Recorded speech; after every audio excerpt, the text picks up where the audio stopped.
really got it, but I learned the game through playing Madden video games, and I basically get Madden every single year. It's my favorite game. So that is one of the, I'm sure there's many people out there like me who fell in love with football through this video game. So for that, I mean, there's a bunch of people out there who owe him a lot. Absolutely, absolutely. I think I fell in love with him more as the broadcaster because that was sort of my generation. I know my dad watched him coach the Raiders.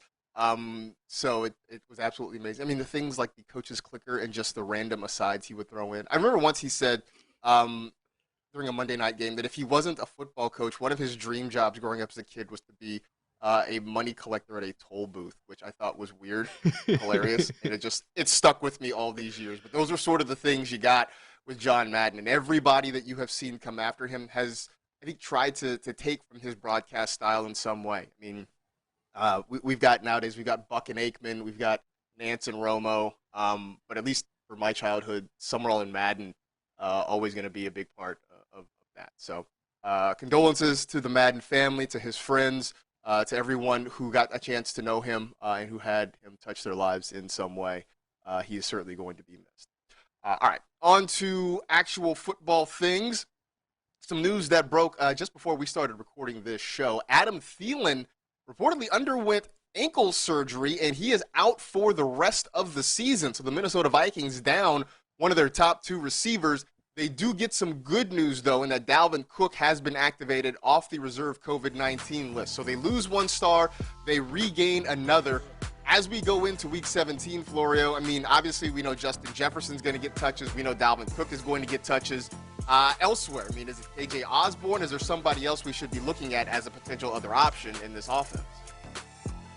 I think KJ Osborne would be the biggest benefactor of this news. We've seen him play well in Adam Thielen's absence already this year, but the thing is, it's a tough matchup against Green Bay in Green Bay, where Kirk Cousins has had success at home against the Packers. He's really struggled on the road. So for me, I was in on Thielen just because of the touchdown opportunity, but with him now out, I think KJ Osborne is like a wide receiver 3 or flex option. Not one I love, but I think if you're going a little bit deeper, he brings volume.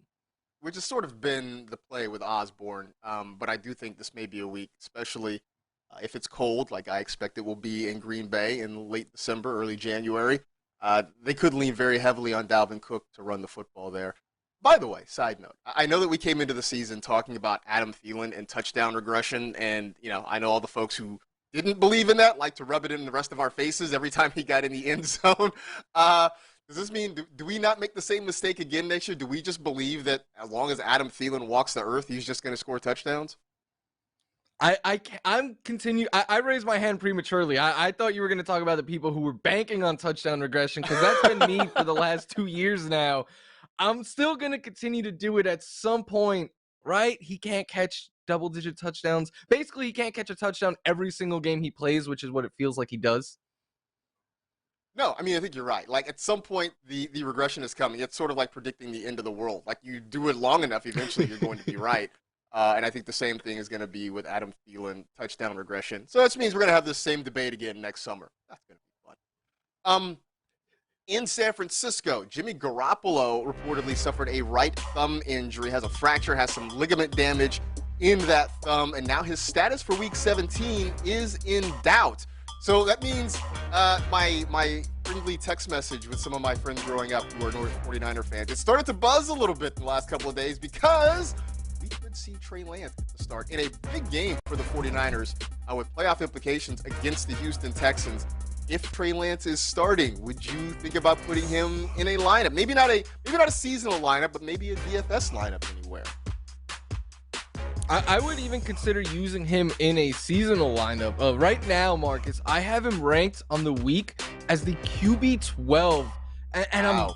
I know that seems a little bullish. I'm considering potentially moving him ahead of Russell Wilson as well. Look, I believe in Trey Lance. I think that the 49ers, Kyle Shanahan, are going to allow him to run the ball. The Texans allow the second most rushing yards per game in the NFL. I think we'll see him running a lot. I think we'll get a lot of short, safe passes to Debo and Kittle and let them do what they do after the catch. I understand it's a little bit risky, but if you don't have one of the top 10 quarterbacks, I think the top 10 are like a slam dunk this week. But after that, I think he's the top streaming option out there. So I do think he is in play this week. So the only other start he made this season came against the Arizona Cardinals back in Week 5. It was, I'd say, mixed reviews. He did not throw the ball super effectively. No touchdowns, an interception, fewer than 200 passing yards. But he did run for 89 yards in that game on 16 carries. Mind you, this is when the Cardinals were red hot. Their defense was shutting everybody down. Now he gets the Texans, who are a bit of a different animal. We saw them get run over by Justin Jackson last week. Even though they did get a surprising win against the Chargers, their defense still gave up some yards and points. So maybe this is a different situation that Lance is walking into. We will certainly see. And I'm curious to see how many people maybe give him a shot in some of their fantasy lineups this week. Some news and notes around the league. Now, Carson Wentz, this was the big news a couple of days ago, was placed on the reserve COVID-19 list. Of course, as you may also know, the league has sort of changed their protocols where 5 days after a positive test, you can possibly return. So there may be a chance that we see Wentz on the field this week for the Indianapolis Colts. In Buffalo, Cole Beasley and Gabe Davis have been activated off the reserve COVID-19 list. I know that earlier in the week we were saying Isaiah McKenzie really has some nice sleeper potential. In fact, I wrote him up in my sleeper column this week. But it looks like if Beasley and Davis are back, maybe McKenzie starts to take a back seat a little bit in the Buffalo offense, even though it's a great matchup against the Falcons this week. Mike Evans is on the reserve COVID-19 list as well. Now, he missed last week with an injury, so I don't know if he was going to be available anyway. But right now, at least for the moment, he's on the COVID-19 list. And Clyde Edwards-Helaire, this is just your standard garden variety injury situation, has a collarbone issue, but no structural damage, and the Chiefs believe that he could be back very soon. That was a mouthful. Anything there that jumps out to you amongst that group? To me, the biggest thing is with the Colts right now. Like, if Carson Wentz sits, I think you get away from Michael Pittman Jr., and I don't really love any of the other players there. I think it's just Jonathan Taylor or bust if Wentz sits. Whereas I think if Wentz plays, like Michael Pittman Jr., I think remains in play this week. Yeah, I think that's probably fair. Jonathan Taylor, we are starting no matter what, but it's the other pieces Just around. put Jonathan Taylor in a bubble right now, right? Like give him an Xbox or his favorite video game system of choice, some food, and just we'll see you Sunday. We'll see you Sunday, bub. We're not gonna mess around with it. We're just gonna let you stay inside, and we're gonna make sure you're good to go for a big game this week. Time for a break, but when we come back, Keenan Allen posted a dud in Week 16. Should that scare us off from his matchup in Week 17? We got 3 big questions next on the NFL Fantasy Football Show.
It's time for Don't Mess This Up, presented by Snickers. As we always do, 3 big questions about this time heading into Week 17 to help you not mess up your lineup. So let's start in New Orleans, where Alvin Kamara did not have a great day on Monday night against the Dolphins. Now, part of that was because the Saints were completely shorthanded in just about every aspect, forced to throw Ian Book into the fire there, and we didn't see a lot of touches for Alvin Kamara. So, with that being said, heading into this week's game against the Panthers defense that's been okay, should we be worried about Alvin Kamara, and how worried maybe should we be? I think it's fair to be a little bit concerned right now. Single-digit fantasy points in 2 straight games. A big part of it, though, is who's going to be the quarterback for the Saints. If it's Taysom Hill, I am a lot less worried than if it's Ian Book again. I didn't really get the way they were using Alvin Kamara last week. Like, he lined up wide a good amount. Like, just throw him short passes out of the backfield. Let your quarterback who's never played before kind of get eased into it. But I like the matchup against Carolina. I know on paper they seem like a tough opponent, and they did hold Kamara to 7 fantasy points earlier this season, but I think they can be had. So I still have Alvin Kamara ranked as an RB1, a lot lower than normal. He's not like in my top 5 or anything. But I think if you made it this far with him, you just got to ride. The thing that surprised me about Monday was just 4 targets. I caught 2 passes for 7 yards. You would have thought in a situation where you do have a rookie quarterback, as you mentioned, why not give him some easy opportunities? I know selfishly for us, we want Kamara to get his hands on the ball as much as possible, but it also seemed like a really good way to maybe ease some of that pressure off Ian Book. Have him get the ball out quickly, get your running back out in space, let him do his thing. But that just didn't really seem to be the case for the New Orleans offense this past week. So a little bit of a surprise. Maybe things change up. I think the better situation is what you propose, that it's not Ian Book, that we go back to Taysom Hill, that everything's okay. Taysom Hill is the starter in Week 17. I think that makes everything a little less stressful on everybody, Saints included. Similar situation with Keenan Allen. Last week seemed like a smash spot for him against the Houston Texans. Instead, it was the Chargers who got smashed, and Keenan Allen had maybe his worst performance of the season. This week, big game again for the Chargers, who need to win to stay in for their playoff hopes. They got the Broncos, whose secondary has been pretty good. How worried should we be about Keenan Allen this week? I'm not too worried about Keenan Allen just yet. I mean, last week was very disappointing, but it was his worst game of the year, and he played Denver earlier this season, went for 15.5 fantasy points. Last week was his first game in single digits, so he brings such a safe floor, and as of late, we've been getting more, 15-point games, 19-point games, 20-point games, so he still brings a pretty high ceiling. I have him as a low-end wide receiver 1, and I think it's worth mentioning that with the new COVID change, there's a chance that Mike Williams can come back as well, and he will take some attention away from the defense and help open things up. And Austin Eckler. I mean, last week it was basically stop Keenan Allen, and that's all you had to do. So those other pieces coming back, I think that helps. I think that's definitely a fair analysis there, too. So all the pieces, hopefully, for the Chargers coming back makes things a little bit better. And I think the argument for starting Keenan Allen is similar to the argument for starting Alvin Kamara, in that the ceiling is potentially high. And I know it sounds sort of like the whole start your studs theory, and I guess in a way maybe it is. But I think this isn't just blindly saying, hey, this is a good player, you should start him, because I think when you look back at the track record for Keenan Allen over not only the course of the season, but the course of his career, more often than not, regardless of the matchup, he finds a way to get open and catch the football, and he finds a way to prosper. So even if the matchup on paper isn't particularly great against the Denver Broncos, you just sort of believe that Justin Herbert's going to find his main target, get him the football as many times as possible. So if you survive last week with Keenan Allen, I think you just brush that off and you move forward into Week 17, hoping that he looks more like Keenan Allen this week for the Chargers. Last one, how worried should we be about Ricky Seals-Jones this week? Last week, someone named John Barnes got all the attention in Washington. Are we thinking this was just a game script thing, or is there something we should actually be concerned about? I think it is somewhat concerning. You have to wonder, because, I mean, they were down like 1 billion points right away. Like, was it because they were just getting blown out? We saw them pull a bunch of their starters. 2 weeks ago against the Eagles, RSJ did have 7 targets, but I wrote in my waiver wire article that because Bates took so much volume away last week, it makes RSJ harder to trust. I think he is still the preferred option there. If I'm streaming against the Eagles, which I mean you want to do, he would be the way I would go, but that made me put him behind other streaming options like Cole Kmet, Tyler Higby, so definitely a little bit lower on him this week than 2 weeks ago when he played the Eagles. Yeah, let me correct myself. I said John Barnes. It was John Bates, who was the guy who got the opportunity. I'm just hoping that this was, hey, we're getting blown out. Let's give somebody else some run and see what we got there. I mean, that game was pretty much over after the national anthem. So maybe this was a situation where Washington said, hey, you know what? Why don't you just take some time off, RSJ, and we'll get back to you next week. I mean, I know the big argument in favor of starting him this week is Eagles, duh. And hopefully what we saw last week isn't what's happening in the future, because I mean, let's be honest, the passing game hasn't done much. Terry McLaurin has been underwhelming for a good part of the season. They've got to find somebody else, and Ricky Seals-Jones has been one of their more consistent pass catchers, so let's hope they don't get away from that in a big week where he has a really big opportunity ahead of him.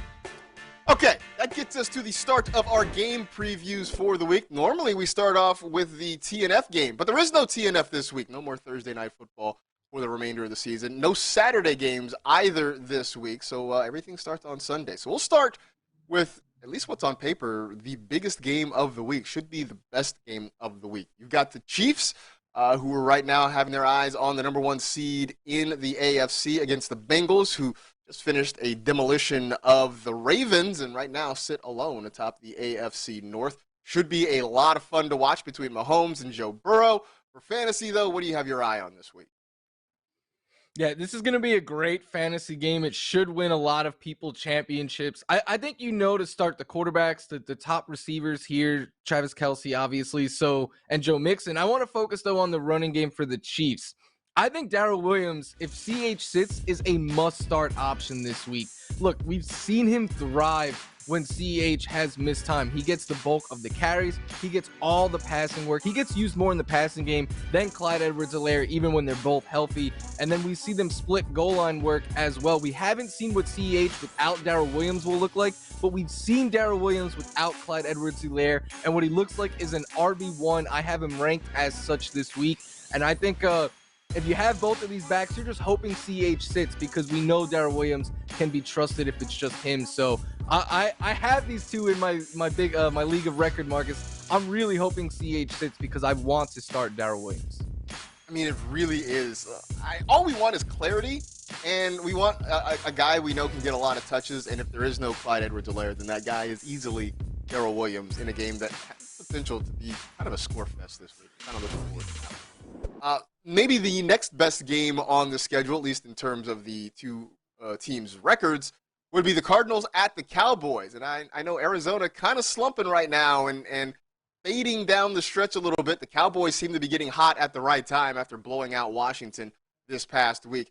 I'm going to say a must-start at this point is any Cowboys wide receiver, because the Cardinals secondary is having a slew of issues right now.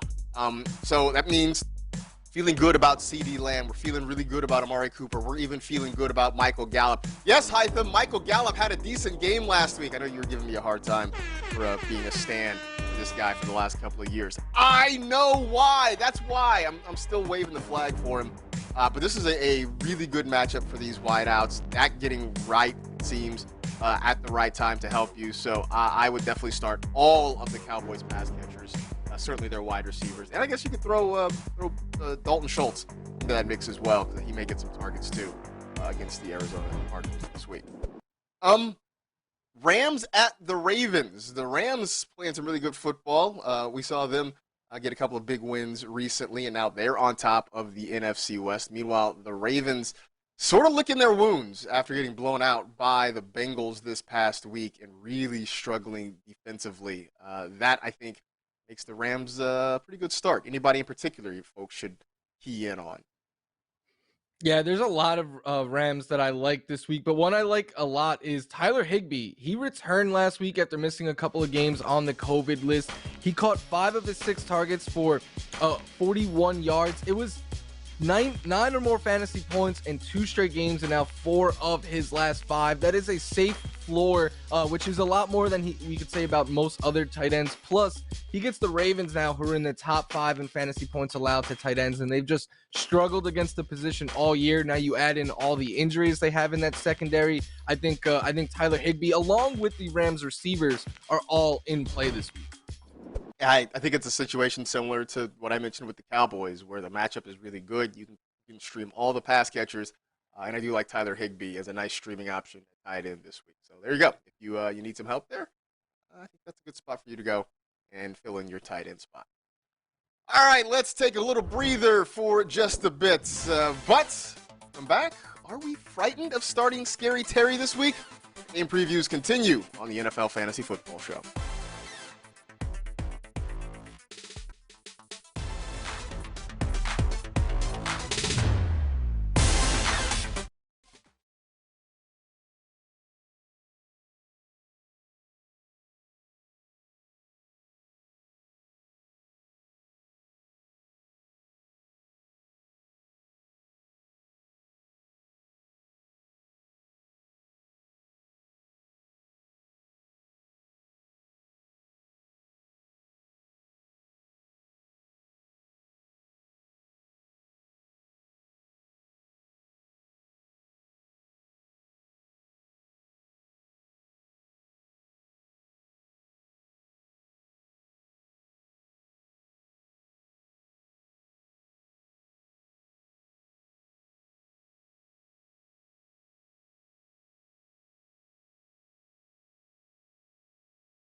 Hey, this is the part of the show where we talk to you about TikTok. You made TikTok your fantasy savior so far? I don't know. I'm winging it right now. But go check us out at NFL Fantasy. These are some of the goofy things that we have going on here. Apparently, dogs with ghost masks on, and Bill Belichick, dressed like a pirate because that's what you want. Anyway, go find us there at NFL Fantasy. You can also follow me at Marcus. Time to get back into our game previews. It is the Raiders and the Colts. We mentioned at the top of the show that Carson Wentz has been placed on the COVID-19 list, but could come back potentially for the game on Sunday. On the other side, though, anybody that you have an eye on this week, Florio? Yeah, this game is pretty straightforward. You start the running backs, maybe Darren Waller if he plays, and that's kind of it, except for I think people should still be starting Hunter Renfrow. I know the last couple of weeks he has been a little disappointed, just 6 points 2 weeks ago, 13 last week, as we are seeing teams kind of be like, hey, we need to let someone else in this passing game besides Hunter Renfrow beat us. We saw the Browns a couple weeks ago bracket coverage him, but I still think if Darren Waller comes back, that's a huge boost for Hunter Renfrow. But the volume and the floor that he brings each week, he's almost a lock for double-digit fantasy points. We know they're going to use him in the red zone, so he has a chance of scoring a touchdown. And if he does that, then he has a chance of giving you 15, 20 fantasy points. So I say continue to start Hunter Renfrow, especially since the weakness in the Colts defense is the secondary. The Raiders are optimistic that Darren Waller will be back this week, so that does give the defense one more thing to focus on. Maybe opens up a little bit more space for Hunter Renfrow. Dolphins and the Titans.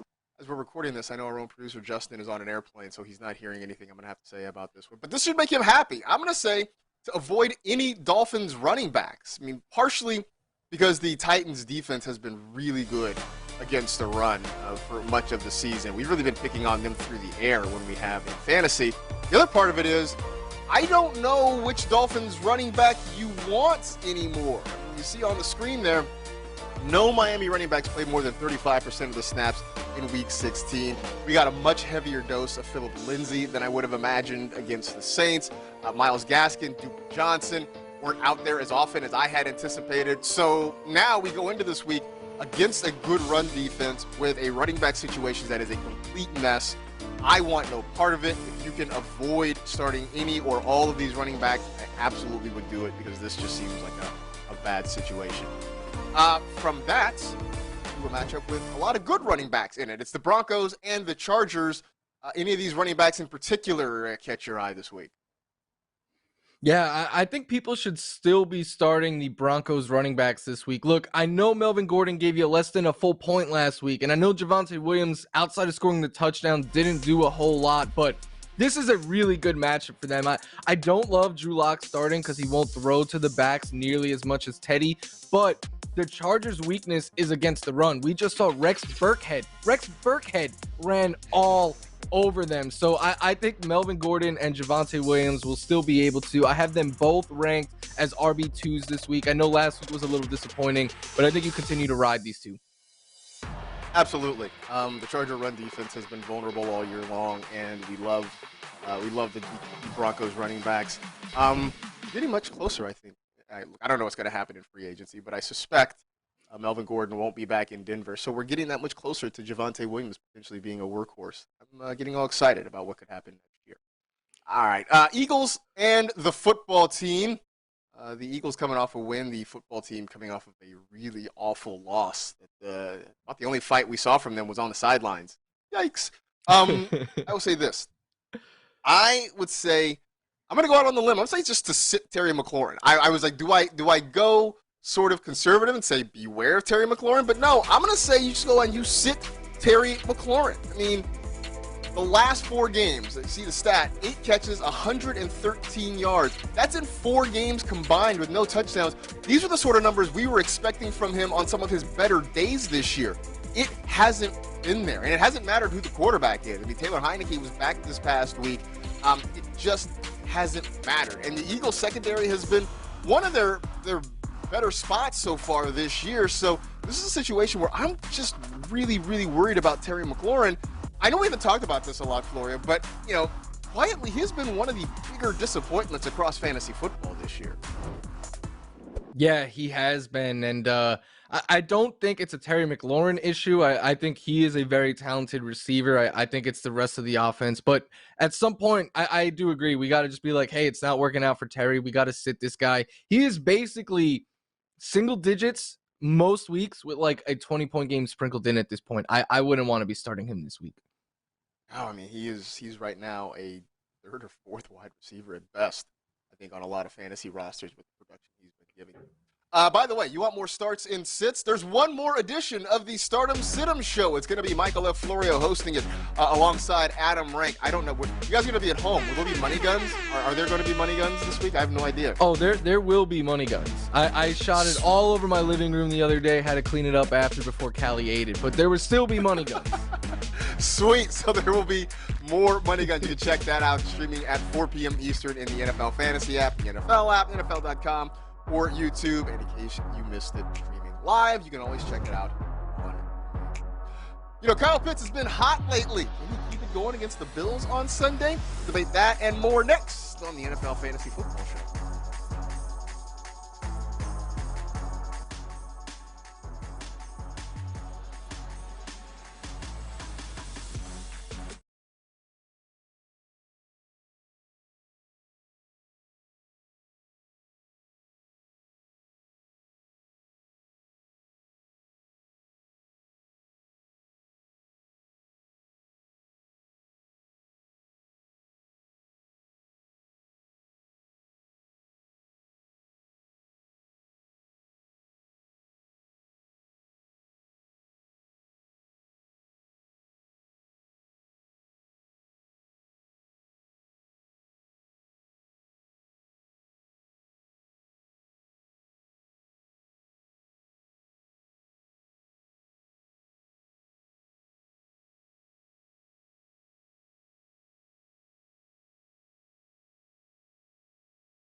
It's time for Best of the Pack, presented by Panini Trading Cards. If you've been watching the show all year long, you know how this goes. We open up a pack of Panini Trading Cards, we pull out a couple, we talk about the guy whose picture is on the front. So let's start with the unicorn himself, the one and only Mr. Kyle Pitts. And we talked about him a little bit on Monday and the fact that he's actually having a good season, even if it doesn't match up to our ludicrous preseason expectations of him. On the field and in fantasy, the number's starting to perk up as well. He has been 11 points or better in 3 straight games. Can he make it 4 in a row this week against your Buffalo Bills? I think so. What I like for Kyle Pitts is that the targets have been consistently 6 or more for him as of late, but the air yards have gone up. The red zone usage has gone up. So I like Kyle Pitts. I think that he definitely can get to 11. I mean, that's not asking a whole lot out of him. I am curious to see how they guard him, if they basically choose that he is the wide receiver one that they need to stop there or not. But I think Kyle Pitts, he's definitely in play as a tight end one for me this week, and he's having a better season than I think a lot of people realize. He really is. Like I said, it's sort of because we expected the moon from him, and he hasn't quite gotten there. That's not his fault. That's our fault. But he's starting to pick things up. I'm curious see how he finishes the season, and I'm excited for what we will see from him next season. Giants and the Bears, which means we can talk about Kadarius Toney, who is back and healthy and back in the lineup again with the New York Football Giants. It has been sort of an up and down thing. Last week was not particularly good. I mean, that's sort of been the Giants' offense. Was that an anomaly about the usage and the production, or was that sort of a warning? And should we be worried about him this week? I think Toney is in play as a sleeper this week. It depends on how you look at last week. I know the production wasn't great, but he did lead that team with 9 targets last week. So to me, I love the volume. The Bears are in the top third in fantasy points allowed to wide receivers, which isn't a great matchup, but it's still a pretty favorable one. And then Toney has some explosiveness himself. So I think all of that factored together kind of makes him a little bit of a sleeper this week. I'm really excited to see what he could be, though, next year and beyond, because I think this kid could play. It's just more of the offense around him is just awful right now. The offense is just generally bad. I don't know what I expected. That I didn't think it was going to be a top 10 offense, but they had Saquon. They added Kenny Galladay. I mean, we were curious to see what Daniel Jones was going to be, but for this offense to be as bad as it has been surprising. But I do think Toney has been a bright spot at times. They can get him the ball out in space and just sort of let him be athletic. I think there really is something there. I don't know. I don't know if I'd start him this week just because I don't trust the offense at all. But I think the future is pretty bright for Kadarius Toney. Okay, that'll get us back into our game previews. We will start this round with the Texans and the 49ers. We talked about Jimmy Garoppolo at the start of the show. He's got a thumb injury. Maybe sats in favor of Trey Lance this week. Does that impact the way you're looking at any potential 49ers in this game? It is. I said earlier, I think that the Niners are going to run a whole bunch in this game because it's a good matchup to run on. It's a rookie quarterback who can run. What that means is I don't love the pass catchers as much. And I think Deebo Samuel, because of what he will give you in the run game, is still an obvious must start. George Kittle, because of what he can do after the catch, is an obvious must start. But Brandon Ayuk is not. Brandon Ayuk, the last 2 games, has just 7 targets combined. He saved his day last week with that touchdown, but still, you look at his last few games, 55 scrimmage yards, 66, 36, 40. If you take away those touchdowns that he has scored in those 2 of those games, he's basically giving you single digits almost every single week. So I don't expect the Niners to throw. I don't expect them to have to throw or to want to throw a whole bunch. So I think this is a week with Trey Lance starting, Marcus, that you can get away from Brandon Ayuk. The thing I've taken away from the Niners offense is that there isn't space for 3 pass catchers consistently. And we know George Kittle's going to get his, but last week we saw them go back to throwing the ball to Deebo Samuel and not just using him as a runner. I feel like when Ayuk was getting a lot of those targets, part of it was when George Kittle was out, part of it was when Deebo Samuel turned into the world's greatest hybrid running back. Now that those other 2 guys are sort of back in the passing game, maybe there just isn't enough for Brandon Ayuk. So I'm sort of with you to kind of beware there. Panthers and the Saints. And I'm going to tell you that In my sleeper column, I referred to Robbie Anderson as the Rustin Cole Player of the Week because time is a flat circle, right? So we started the year all excited about Robbie Anderson. Then he did absolutely nothing for much of the season. In the last few weeks, he's sort of come back into our lives again. He's starting to see more targets, starting to see more production. You go back to week 14, 12 targets against the Falcons, turned that into 84 yards. Last week, he had 10 targets, which he turned into 5 catches for 58 yards. I know the quarterback situation is still a disaster right now. I don't know if they're going to still go back to this, Cam and Sam thing that they did previously, but I think either way, we're starting to remember that, hey, we have Robbie Anderson on our team, and he can be a playmaker when we need him to. Plus the fact that the Saints' run defense is still really, really good. Chuba Hubbard has been underwhelming so far this year, so this could be a situation where the Panthers have to throw the football a little bit. Bucks and the Jets. The Bucks have already locked up the NFC South title, but still have a shot at the 1 seed in the NFC. They obviously need some help. They need the Packers to lose once or twice in there somewhere as well. But fantasy-wise, what should we pay attention to here? Yeah, I was looking at this game and I was like, well, people know to start Brady and Gronk and AB, and on the Jets, maybe you want to start Michael Carter or Elijah Moore, but I really wouldn't want to in this matchup. So I settled on must start Ronald Jones because I know Ronald Jones scored 16 fantasy points last week. I think a lot of people were expecting a little bit more without Leonard Fournette, but what I love, 22 touches. I know he only turned it into 81 scrimmage yards, but that was against a pretty good Panthers run defense. You look at the Jets, they are anything but. They allow the most fantasy points to running backs this year. This is a game where I think the Bucks could have a lead and a pretty sizable one early on, and if that is the case, I'd expect to see a lot of Ronald Jones grinding out the clock. We know he's explosive and can break a long run, and for all the reasons that I'm saying, I think it makes Keyshawn Vaughn also a little bit of a deeper sleeper here, but basically you want to play the Bucks running back against the Jets. That's exactly what you want. That's why I have Keyshawn Vaughn in the sleeper column this week, too, because I do think there's an opportunity for him to get some touches. We saw him a couple weeks ago, and he was getting the stare down from Tom Brady for dropping passes. But I think you shake that off. I think he's got a chance in some deep leagues or maybe just as a sneaky DFS play to get into a lineup somewhere. All right, let's take another break here, but Championship Sunday on the horizon. We've got one last round of sleepers for you. Stick around. NFL Fantasy Football Show is back in a bit.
got a few more game previews as we wrap up the show. Start with the Jaguars and the Patriots. I'm going to make this simple for you. Start the Patriots defense. I mean, there's no secret here.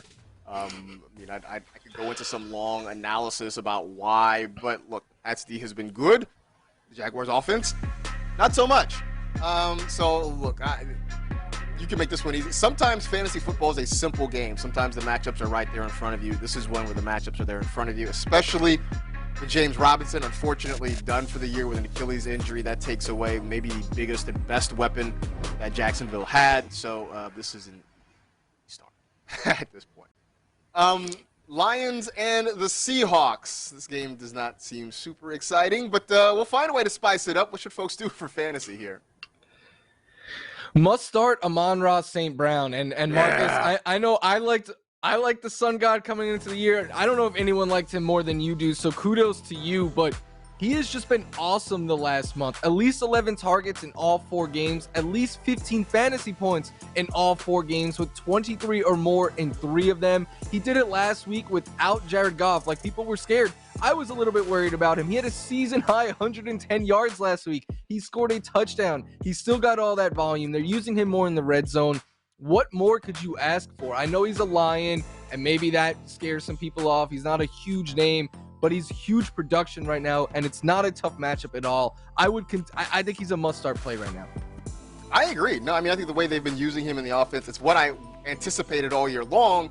It took until week 13 or so for it to finally happen, but I'm excited about it, and I think that bodes well going forward.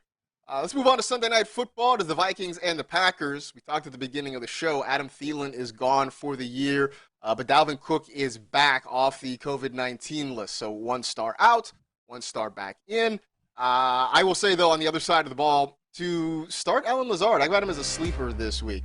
Maybe he's just a regular start. I'm not sure. And I will admit to last week not being fully in on Allen Lazard. I know a lot of folks, you included, Florio, had Marquez Valdes-Scantling as a guy to keep an eye on until he ended up being unavailable. And then it turned out to be Allen Lazard was the guy. But he is starting to get a lot more looks from Aaron Rodgers. I've always been hesitant about whoever the number 2 wide receiver is in Green Bay, figuring that Devontae Adams is going to get all the work. But maybe they're starting to diversify. And on top of it, it's a good matchup. The Vikings have struggled against wide receivers all year long. So I may end up being a week too late. We'll see. But I do like Allen Lazard this week against the Vikings. Last one, Monday Night Football. It is the Browns and the Steelers. The AFC North continues to be a rock fight. It's not pretty, but all these teams are still kind of hanging around in this thing right now. I imagine this one's going to be equally a rock fight between 2 teams that, again, aren't necessarily aesthetically pleasing to watch offensively, but they'll find a way to make this one interesting. Fantasy-wise, though, what should folks pay attention to? Basically, I think you want to start the running backs and the wide receiver ones here, and that's basically, and the rest of it just get away from. But let's focus in on Deontay Johnson. I think he is a must-start play this week. Look, he is the safest bet for double-digit fantasy points every week. He has 1 game with less than 10 fantasy points all year, where he scored 9.8. He's going to give you double-digit targets almost every single week. He had that weird game last week. It feels like it happens once a year, where he just kind of forgets how his hands work, and he just dropped the ball for no reason at all, but he still scored 15 fantasy points. So this guy, with it being Big Ben's final home game as well, maybe they look to throw a little bit more. I wouldn't be surprised if Deontay Johnson caught a touchdown. He is just as safe could come, and he's been showing us some upside lately as well. So just continue to start this guy and don't think twice about it. So you mentioned it, and that's been the talk lately, that this is maybe it for Ben. Do you think Ben's not going to be back in Pittsburgh next year? I don't think Ben should have been back in Pittsburgh this year. I think last year when he had the sad solo picture on the bench, that should have been it for him. But they decided to play the nostalgia card. It really hasn't worked out. I think you have to move on after this season. I mean, I would agree, but I also think that the organization's put itself in a tough spot, because there are no easy answers. Unless they can somehow swing a deal for Aaron Rodgers or something, like maybe get Russell Wilson in there. There are no easy answers for the Steelers at quarterback, so we'll see. They sort of made this bet. They're going to have to lie in it. Those are all of our game previews. Best of luck. By the way, a note that hit as we were going through all of those. Travis Kelce also off the COVID-19 reserve list, so he's back and available for you this week for the Kansas City Chiefs and your fantasy team. All right, time now for MVP picks presented by Visa, a network giving small businesses tools to grow. It is time to give you one last round of sleepers before you head into your championship matches. So who is your first one for the week? For me, it's Devin Singletary. I know earlier in the year, Marcus, we joked that there's no Bills running back you want to trust, and then that he needs 3 forms of ID to find the end zone, but it's kind of changed over the last month. He first started dominating snaps for the Bills about a month ago, but then as of late, he's been getting a lot of touches as well. 17 touches last week, 23 the week before. He's given you 15 or more fantasy points now in 3 straight games. And this is a great matchup against the Falcons, who can be ran on. If the Bills are playing with the lead, I would expect Singletary to get a good amount of volume late. Plus, he had a touchdown last week, Marcus, at the goal line where he ran extremely hard and the Bills were fired up. So maybe, just maybe, he only needs 2 forms of ID to find the end zone now. Which is great. I mean, our Devin Singletary dreams are coming true, and I do notice that it has been sort of between Zach Moss and Matt Breida, who has been the odd man out in recent weeks, so I do like that call. I'm going to go Keyshawn Vaughn. We talked about him just a little bit ago, and you talked about how Ronald Jones is a good starting option against the Jets. I do agree with that, but I also think there's going to be room for Keyshawn Vaughn. I think what we saw last week sort of suggested that the Buccaneers realized that if they're going to replace Leonard Fournette, at least in the short term, it's going to be a 2-man operation. So I don't think it's going to be solely Ronald Jones getting all those touches. I think Keyshawn Vaughn is going to be involved in there as well. And who knows, maybe they give him some more targets. And hopefully he doesn't drop those so he doesn't get a death stare from Tom Brady. I do like him as a sleeper this week. Who is your next sleeper pick here this week? For me, it's Josh Palmer, with the contingency that if Mike Williams gets activated off the COVID list, he loses some of his shine. But Josh Palmer has been playing well as of late. We saw him score the touchdown, the lone passing touchdown for the Chargers last week. And this has been a thing when one of Keenan Allen or Mike Williams has missed. Josh Palmer's good for, double-digit fantasy points. He can be either a wide receiver 3 or a flex option. So if Mike Williams is out again this week, then I think Josh Palmer is in play. I would like to see if that's going to happen again, because we're always sort of looking for a third wide receiver there in Los Angeles, and maybe it could be the guy if there's no Mike Williams. All right, I'm going to finish this out with, believe it or not, Jared Goff. And I know it's fun to make fun of him. He's the easy punchline for fantasy folks. He's an easy punchline for NFL folks. But he's put together a couple of decent games in the last month or so. Now, he obviously missed last week as he was on the COVID list, but he's back this week. And Florio talked about Amon-Ra St. Brown as being a good start. I do think there is a space where Jared Goff can have a decent number. I'm not expecting him to go out and give you a 25, 30-point game, but I think he can get you in the realm of 18 to 20, which isn't bad if you're streaming quarterbacks or you just need a second quarterback for this week in a Superflex league or something like that. I mean, it's a good matchup, and there is some familiarity here. I mean, let's not forget that Goff, until this season, was playing in the NFC West. He would see the Seahawks twice a year, so he at least has some understanding how this defense operates. So maybe all that put together means that Jared Goff can be a nice starting option for you. All right. If you want more sleepers, got one last chance to check out my sleeper column. It is live now, NFL.com/sleepers. You can check that one out. And you'll have one more go-around on NFL Fantasy Game Day. It'll be me. It'll be Florio. It'll be Adam Rank. No Kimmy Checks. Congratulations to her. She will be off and happily married by the time Sunday comes around. So congratulations in advance to Kimmy Checks for that. We're happy for you. We love you. We're going to miss you. But enjoy your new life. Yes. Great. In the meantime, for NFL Fantasy Game Day, you can check us out at noon Eastern and all the normal spots. It is streaming there. So be sure to come hang out with us for one last Sunday. Before we get out of here, this is our final streaming show of the season. We will still have podcasts, of course. We'll still be doing audio-only pods, maybe a little bit of VOD stuff. This is our last streaming show of the season. So I wanted to give out some thank yous before we go. I always shout out the specialists at the start of the show. Believe it or not, their parents gave them names. So I want to kind of recognize some of these folks by name who help us do this all the time. Lauren Day, Sam Tavares, Christy Stapleton, Jack Dean, Parker Fenton, Sean Kelly, Drake Baker, Randy Chavez. Thank you so much for putting up with us and our weird technical glitches.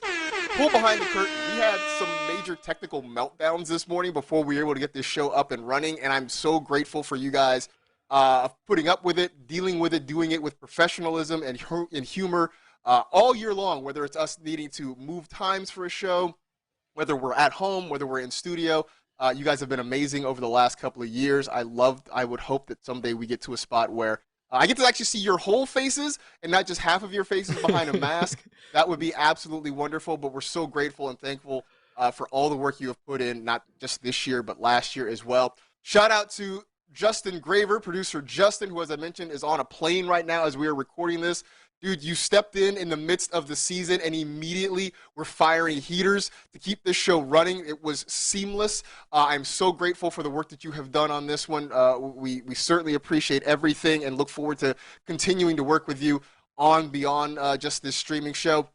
Shout out to producer Higby Kalani. Bro, we have been together for a long time doing this. I appreciate your work. I appreciate your friendship even more. Let's keep this thing going for who knows how long, until the wheels fall off, until one of us likely dies either behind a microphone or at our desk. That's probably the way this whole thing ends. But until then, you and I together for this whole thing, bro.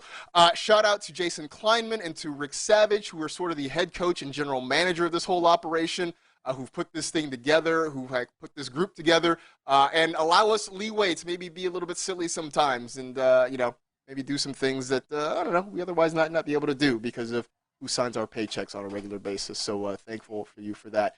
And, of course, thankful to you, Mike Florio, man, because we've been together doing this for a couple of years now. This year just got to be us. Last year was kind of a mixture of hosts, but this year it was just you and me kind of ride or die through this whole thing. I appreciate you. I love what we're putting together here. And I hope we can keep this going for a little while, man, because I think it's been a good thing.